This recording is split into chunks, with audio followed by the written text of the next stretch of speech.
Hello, YouTube, and welcome to a very special episode of PCGamesN, being here on a couch. I'm joined by Mr. Ian Tomei, who is part of the Dauntless development team. What is it that you do over at I'm the head of community over there. Oh, okay, sweet. They let me do the Twitters and the forums and they let you get into trouble, basically. They put my foot in my mouth. Yeah, okay. Yeah, that's pretty good. I do something similar here, pretty much, every time I'm recorded. And yeah, we've been playing a little bit of Dauntless, which if you don't know about is basically about hunting giant behemoths, killing them, taking their stuff, and making you better. Exactly. It's an online co-op action RPG, free to play, coming to PC this year. And yeah, you nailed it. Basically, these gigantic creatures, these behemoths, are threatening the world. You, as a slayer, it's your job to stop them before they destroy the world. And in order to get more powerful, you harness what you kill, what you gather from them to create new weapons and armor, and just tick, just up. And you're currently sitting in an alpha stage that a few people are playing. Yeah, we're in closed alpha right now. We have about 10,000 or so alpha testers to whom we are very grateful. We're getting amazing feedback on every community management right now. Well, you know, they'll eat me alive, I swear to God. No, for real. I do want to say we have an exceptionally friendly community. I don't know if it's the PvE focus that brings people together or just their backgrounds, but we have an amazing community of people from all around the world who are giving us really actionable feedback, and we've overhauled the beginning of the game, we've overhauled a weapon, and we're just having a great time. We're learning every day and having fun playing a game.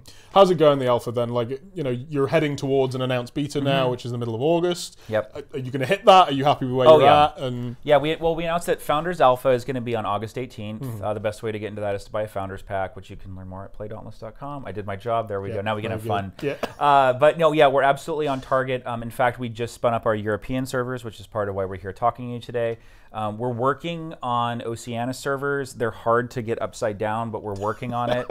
And once that's the trick. Once we've got them 180 degrees, we'll power those things up. And then, but yeah, we're going to be launching worldwide simultaneously. No region locks, no content locks. If you want to play Dauntless and you've got a computer that'll run it, we're excited to play with you August 18th. So you are, you know, if I want to play with some friends in America or whatever, then that is doable. Now, gameplay of the game is pretty action-packed and you know, fast-paced. You worried about lag there at all, or have you got any kind of special stuff in the works? Yeah, I mean, we're doing the best we can. It's all dedicated servers, and we have a cloud server system set up so that we find the server in the right place to serve everybody in the party optimally. Physics are physics. The world is curved, unfortunately, so, you know, Europe to the West Coast of the United States, we're going to do the best we can. I can't promise, you know, 2-millisecond response, but I can promise that we're doing everything we can to provide the best experience. If you're in Europe, you know, I think there are some online games that kind of look at Europe as a secondary market, or just don't bring the A game. We are not about that. We want to bring a really sterling experience to Europe, to South America, to Oceania, to everywhere in the world. And so if you're in Europe and you're connected to anywhere else in Europe, you're going to have a great game. States to States, great game. I think even East Coast of Europe, you're going to have a good time. I've played on some, like, you know, I've done some Counter-Strike and that sort of thing on those servers, and it just about works. You do, as well as you could hope for. It's not quite as Twitch as that. So, I mean, this is a game about hunting these behemoths. How many of those are you looking at having? Like when people get to jump in and play? Yeah, well, we've got at least 20 right now in the closed alpha that people are helping us tune and learn more about. We've actively got even more in development in the studio. I think that means that we're aiming to have a few dozen. The great thing about being a free-to-play title is that we can just continue to add them. We don't have to wait months for an expansion pack. We don't have to, you know, put them through cert for a console or anything like that, being a PC game. And so really, as soon as we have a new behemoth and we have a dedicated team working on them, we can just roll it out into the game, let people play, tell us what they think, and then expose it to the wider community, and you've got a new challenge. Has it been challenging to make all of those unique and find, you know, different areas to put different bits of challenge and finding a difficulty curve and all the rest of it? Have you managed to make all of them different enough, do you think, or do you feel like there is, you know, similarities there? Yeah, I think, I mean, at first it was kind of a challenge because we didn't really know. We had an idea of how people would play. We had an idea of the approaches people would take. But now with this alpha data, we see we have, you know, people in the alpha that really all they're trying to do is break the behemoth AI, trying to manipulate it into certain ways, trying to get them to do different things. Sarah Leaf, shout out, my favorite mind freak, helping us do that. And the trick is that what we've learned from that has actually informed our decision to create new ways that behemoths can approach situations, right? And so the behemoths don't only look different, they don't have different movesets, they actually have different behavioral patterns. They respond differently to different kinds of attacks, different kinds of manipulations. And so I think the more behemoths we make, it's actually the diversity is becoming easier. And I think a lot of the behemoths really start with a concept. Sometimes it's a behavioral concept, sometimes it's a mechanic, and sometimes it's like a, hey, what if this animal was a little bit more like this? And we really do try to approach the behemoths from an organic angle like that. So like you're never going to kind of probably see like a slime blob behemoth or anything like that. They all kind of have an organic backing to them, and it's amazing to see them come together. When they start to come together, when we lock into an idea, it's really weeks. It's amazing how quickly they. You're going to regret this when you release the slime blob expansion in like 5 years. When it's just slime on slime on slime. Yeah, when GAC comes back and we're obligated to fulfill our obligation to Nickelodeon, I'm excited, but. Yeah. It'll be a good problem to have at that stage, no doubt. It will be, yeah, exactly. So I played a little bit of it today. We played against 3 different behemoths. They kind of increased in size as they went. Yeah. I also played a little bit at PAX last year, where there was another behemoth that was also a little bit larger than Pangar. that. Now, to begin with, it is, they're about the size of the 4 humans that are facing them.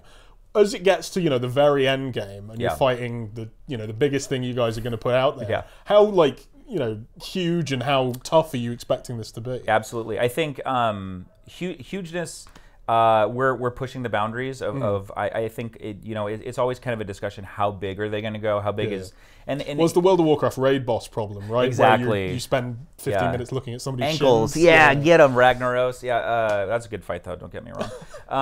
I think, that's exactly the angle, right? We never want it to be that you're taking down this epic creature by giving it a really aggressive pedicure, right? It has to be something where you're engaged, you're fighting, and so I think it's less about sheer size and more about kind of scope of what happens during the encounter. Adding more layers, adding more complicated mechanics, adding more difficulty. We really try to look at it through the lens of like, if you were actually a slayer in this world and you had to be an expert at taking down these behemoths, what separates a veteran slayer from an amateur slayer? What's that knowledge like? Like when you look at hunters in the real world, they can tell you, this is how the animal's going to react. This is what time of year. This is up air, down air. I'm obviously not a hunter, unfortunately. Downwind and upwind. And it's the same thing, right? Where a veteran slayer is going to be able to tell you, okay, we're going to see this, and then we're going to see that. This is the mechanic. Don't do this. Do stand there. Don't do this. And as far as toughness, I think the beginning behemoths are really great for learning. They really are almost a tutorial-like experience. But as we get into the mid-game and end-game, we're not shy about having Dauntless be a challenging game. If we see, what we saw in the alpha, what we surfaced to people is like, hey, these end-level behemoths, and we were a little nervous. We're like, hey, we've got like a 50% win rate. We were like, yes, like, and 50% too high. Yeah, too high. Like, punish me more. Yeah, I think as someone who grew up in the 8 and 16-bit eras, I am really happy to see challenge come back as a desired thing, and I think everyone else in the studio feels the same way. So we're going to keep pushing on the community and see like how far we can go with that. Now, there's progression to the game. There isn't like a traditional level up mechanic, right? But it's all about gear. Yeah, whatever you wear determines your ability and your capability. And so there is no level. It's whatever you're wearing not only determines what you can do, it also reflects your legend. So if you see someone in town, they've got kick-ass gear, they look amazing, that person has done some things. That being said, if you want to go back and like you sign your friend up to play, or you haven't played with someone for a while and your paths have kind of diverged, and you want to go back and play with them, you can just snap on that old gear, and you're right back at that tier. You're right back in the fray of things. Do you want to have some kind of reward mechanism where if I want to go play with my mate who plays less or hasn't played in a while, I can still get something out of that even if I already have most or some of the gear from higher up? Yeah, absolutely. And I think sometimes that's going to be a cosmetic reward. Sometimes that will be just the social reward of that. I think at the end of the day, when we look at the games, I think games are becoming more social. It's kind of interesting, like online gaming has been a thing for so long, but the idea of like kind of session-oriented gameplay, playing with a bunch of different people. I mean, I think honestly, frankly, what happened is a lot of us turned 30 and we have lives and jobs and kids and we've got a lot to do. And if you've got the opportunity, I still love gaming late into the night. I dodged the kid bullet so far. and my job is making. That's what I keep hearing. But you know, my job is to talk about video games, so I'm pretty lucky that I get to play them pretty frequently. And you know, so I'll play 8-10 hours. But I have friends who do have kids and they want to play with me, and so we're looking to craft an experience that is rewarding at 20 minutes, at an hour, 4, 8, 12 hours. As long as you want to play, you know, I'm sure there's within health restrictions. There's a health warning in there and an epilepsy warning, but no one looks at the manual. I think. Yeah, and it really is just about, to your point, making sure that whoever you're playing with for however long, it's a really rewarding experience. You mentioned it's a free-to-play game. We've mentioned a progression system. Yeah. How are you connecting those two? I mean, you know, can I pay for the best gear? No. Okay. No. Somehow I guessed that. We got church and state here. What we like to say is there's no pay to win, there's no pay for power. We're really firmly adamant on that. It's really important to us, again, if you see somebody in town in Ramsgate who's wearing amazing armor, that's their legend. They forged their legend. We're never going to let you pay to slay a behemoth. And if you don't slay the behemoth, you're not going to bring the goods back you need to forge your weapons and armor. We're really focusing mainly on cosmetics. That means dyes, it means flares, banners, emotes, things. And I think like the stuff that we're coming up with, we bring a motion capture actor into the studio pretty frequently to capture no emotes. Right. We have somebody working on banners and flares and cranking them out as quickly as we can. And we're just excited to see what people want and to make more of it. So you're confident that's going to work kind of no matter what level of player base you end up with? Yeah, absolutely. I think so. I mean, it can be intimidating as a developer to go to the free-to-play route because it really comes down to if you don't make the game people want to play, then you kind of languish, right? Yeah. But at the same time, that's exciting to us as developers. What that means is we're obligated to make the game you want to play, right? Like I can't just put whatever on a disc and then it's $60. Then I'm like, oh, see you next time, you know. And so for us as developers, you know, we've all been in the industry for a long time, most of us, and it's exciting to step up to the plate and take on the challenge that is free to play, which is you have to keep your players satisfied, you have to meet expectations. There is no 6-month break, there's no expansion pack lull. It's every single day you have to make sure the game is great, and that's what we want to do. So. And as presumably you're heading towards an open beta after the closed one. Yes. Would you then consider it to be out because at that point you're just going to be updating it and updating it and updating it for as long as people are playing? Yeah, so I think you know, we're going to continue to develop the game. We're going to continue to add things. I think we're going to hit a point where you could say, okay, this is a game where it's got a beginning, a middle, and an end game, and you can get and enjoy yourself. You could bring a friend on board. They would enjoy themselves the whole way through. And so, yeah, we are going to hit a point at which the game is great for anyone to pick up and play from the public, and I think that's going to be our kind of launching point. That being said, we are going to continue to add content as we go, listen to the community, respond, and take the game in whatever direction we're excited about. This is probably a question that you've probably dealt with since E3. I know you guys were out there, right? And I had a great time, Capcom announced that they were bringing a Monster Hunter game to PC and to console at that point. There is definitely similarities between the two games, right? Yeah. Is there anything there that terrifies you, or are you just like, bring it on, so to speak? I think like we're all huge Monster Hunter fans. I'd say 5,000 to 6,000 hours between all of us. We actually have like a little board where we compete and track like who's defeated what monster. Okay, so we can expect not a lot of Dauntless development maybe around those 2 weeks. Oh, it's going to be awful. No, yeah, we'll all call in sick. It'll be awful. Like the servers will just be offline. Yeah, I mean, we're all huge. We love to play Monster Hunter. We love to play Dark Souls. We love to play all these games. And again, I think seeing a challenging game get announced, seeing kind of a niche genre get announced was just really exciting for us. It's the idea of, you know, a lot of what we were doing is sitting around going, okay, what kind of game do we want to make? What genre do you want to get into? And this was a game that we were enjoying playing among other games, and when we kind of started to make our own thing, it was a game that we continued to play. And so to see it get announced and to see people get excited, it was like, man, this is so cool, because this means there are all these excited people. And it's always exciting to see any kind of genre on the big stage at E3 that maybe wasn't there the year before, because it means that there's a whole new generation of gamers that get to experience a new genre. And I think it doesn't matter if that's Monster Hunter, it doesn't matter if it was a new Katamari Damacy, Dare to Dream. You know, more games for more people is always a better thing. We're never going to fight that. Fair enough. That's a pretty good response, I think. Yeah. And hopefully, I mean, do you think there is room for 2 big monster hunting games? Yeah. I mean, I think again, like frankly, like you said, I think when Monster Hunter comes out, we're gonna have a great time playing it, and we'll all be neck deep in it because that's what we want to be playing.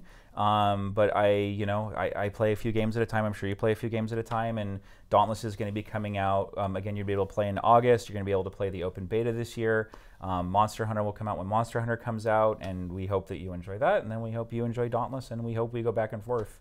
Yeah, I think there's there's a lot of hours in the day. Yeah, there's a lot of good stuff there where you can take ideas and bring stuff back and forth and learn yourself. Yeah. So we were speaking about just before the interview was how veteran the team is at Phoenix Labs. Yeah. There's 10 years on pretty much everyone that's been there. Yeah, on par. Is that different from other companies? As far as I'm concerned, that's different from what I've seen in parts of the industry. Is there something about that do you find that's really good for making games? Does everyone know kind of what they're doing? Yeah. I mean, not only have we all been in the industry for a good long time, but we all know each other. Right. It really is kind of 2 or 3 degrees of separation. We've all worked with each other before, and so the thing that is just nice is when when you work on a game, you're always learning. There's never a game that gets made where you're like, okay, we start here and we end here. You start here and you end there, right? And so the thing that's just exciting when everyone is veteran and when we've all worked together is it's never going to be like, man, are we going to hit the mark? It's like, dude, what are we going to pull off? Like, what's the next big thing we're going to see? And we're working with Unreal Engine 4. We work really closely with Epic on that, and so we're doing exciting things within the engine, around the engine, with new technology. And it's an opportunity for all of us to create and perform at the highest level we've ever had in our career because everyone's firing on all cylinders. There's no dead weight. We're really lean. We're a small studio. And again, that is because we like working with each other. We'd rather spend time making things instead of sitting in meetings. Yeah. So we keep it small, we keep it lean, and we kick a lot of ass. It's pretty fun. I'm not gonna be modest about that. We're a really great team. Fair enough. And I mean, similarly, you guys aren't working with a publisher. Yeah, correct. And that's that was a decision that was made, and then it lasted until this point. Yeah. Is this the first time that you've been making games that way? No, I started an indie studio called Garage Games back in 2008, but. Oh boy, it's been a while. Wow, that just washed over me. There's the history. Yeah, there it is. No, I mean it was great. I mean, I think indie gaming has its own challenges, but it has its own opportunities. I can see a world in the future where maybe we do work with a publisher just to get the game to different places and for reach, but. It's a really exciting time for indie games. I think what it means to be an indie game. Indie game used to mean small or maybe not as great. Yeah, I meant like Audio Surf and Super Meat Boy. Yeah, I mean those are great games, right? But they're fantastic. But they're small in scope. Yeah. And the improvements in technology, game making technology, even just like now, it's like right now, anyone in this room, anyone watching this, you can go learn Unreal Engine. Yeah. Just sit down, go get 6 hours worth of popcorn and watch an Unreal Engine tutorial, and you're gonna be full of popcorn and knowledge. Like that's all there is to it. And there's never been a better time to be making games. There's never been any single person can be so much more effective making a game. And so I think like being an indie, for us, what that really just means is that, again, we can stay really focused. Being part of a publisher has its advantages. I worked for EA, really big publisher, obviously. You've probably heard of them. Once or twice. A couple times, yeah.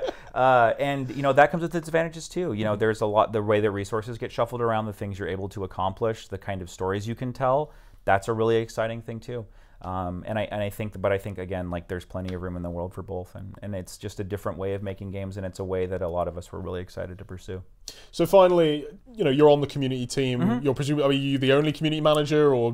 No, we've got well, I do want to say I technically am the only community employee. Yeah. But we have some people to help us part time. We have some volunteer moderators, Troll, Breck. My boy Vilrain, all helping out. I can't thank you enough. Holding down the fort while I'm on a different continent. Thank you. What's it like kind of doing that job now? Because you guys have like this massive Discord and there's Reddit and there's loads of stuff that pretty much didn't exist even 4 years ago. Certainly in the size it does now. And how has that helped the game? And what's it like managing? I mean, when I started the year that Twitter went into beta, and we could tell immediately that it was going to change the way everything worked. We're more connected to our fans than we've ever been. I always tell people, if you want to give us feedback, do it in the way that feels comfortable. It used to be like, if you want to give us feedback, go to the forum. I don't like forums. Too bad, go to the forum. So it was like, now it's, you can send a tweet to us, you can go to our Reddit. We try to be pretty open, so whatever anyone wants to talk about, we're totally down to talk about. We don't like to keep secrets. We like to stay really open. We like to talk about our development process. And as a result, I think we have a really warm, engaging, open, friendly community. And it's pretty fascinating because like the game's not out yet, and the game is in closed alpha, and so a lot of our community members are playing, but they can't talk about it because they're under NDA.